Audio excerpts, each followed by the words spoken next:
أعوذ بالله من الشيطان الرجيم بسم الله الرحمن الرحيم।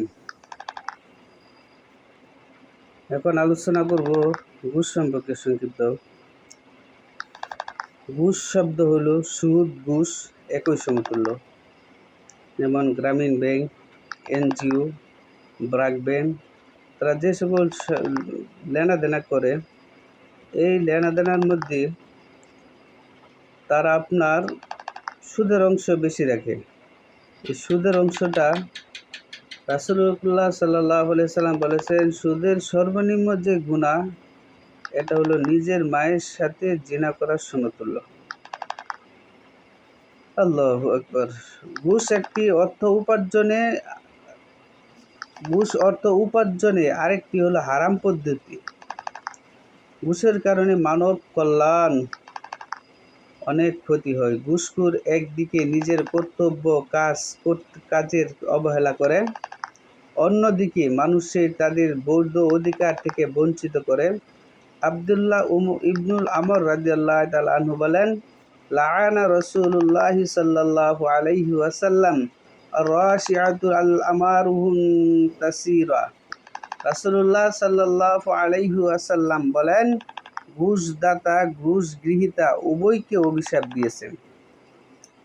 এখানে প্রশ্ন হলো, রাসূল সাল্লাল্লাহু আলাইহি সাল্লাম যে ব্যক্তি ঘুষ আনতে যাইবে এবং যে ব্যক্তি ঘুষ আনার পরে সে সাক্ষী দিবে এবং সে যে ঘুষখোরকে নেতা বানবে, উভয়কে রাসূলুল্লাহ সাল্লাল্লাহু আলাইহি সাল্লাম কি অভিশাপ দিয়েছেন।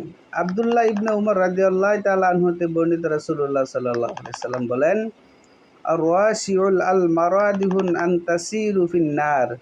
ঘুষদাতা এবং গৃহীতা উভয়জন জাহান্নামী হইবে। এখন আমার প্রশ্ন হইল, যে সমাজে, যে রাষ্ট্রে সুদের প্রচলনা বেশি থাকবে, সেই রাষ্ট্রে, সেই সমাজে, সেই গ্রামে আল্লাহর রহমত আস্তে আস্তে উঠতে থাকবে। যেমন মনে করেন, ইদানিং করোনা ভাইরাস অনেক ভরপুর হয়ে গেছে।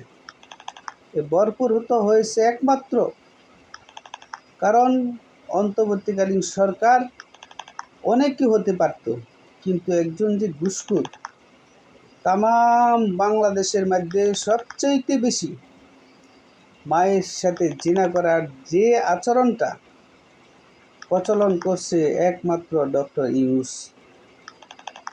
আমি জানি আমার এই বক্তব্য হয়তো বা কারো কাছে খারাপ লাগতে পারে, ভালো লাগতে পারে। তাহলে রাসূলুল্লাহ সাল্লাল্লাহু আলাইহি সাল্লাম বলেছেন, ঘুষদাতা, ঘুষ গৃহীতা উভয়জন জাহান্নামী, বা যে সন্ধান দিয়া দিবে সেও জাহান্নামী, বা যে ঘুষখোরকে আপনজন ভাববে, নেতা ভাববে, সেও জাহান্নামী। যেমন কার্য নিষিদ্ধ জন্য দায়িত্বপ্রাপ্ত ব্যক্তিকে উপহার হিসেবে কোনো কিছু প্রদান করাকে ঘুষ বলা হয়।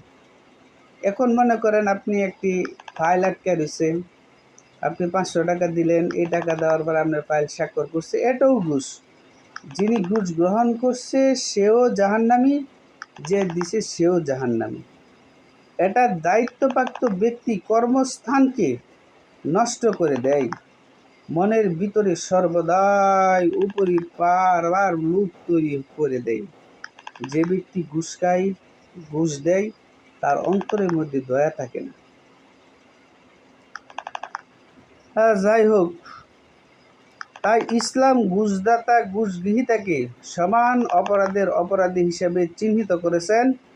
যারা দায়িত্ববান কর্মরত হবেন, তারা দায়িত্ব পালন করে, সেবা গ্রহণ করে, সর্ব অবস্থায় নিষ্ঠার সাথে তারা রাসূলুল্লাহ সাল্লাল্লাহু আলাইহি ওয়াসাল্লামের এই দিকগুলো আপনার কি করতে হবে,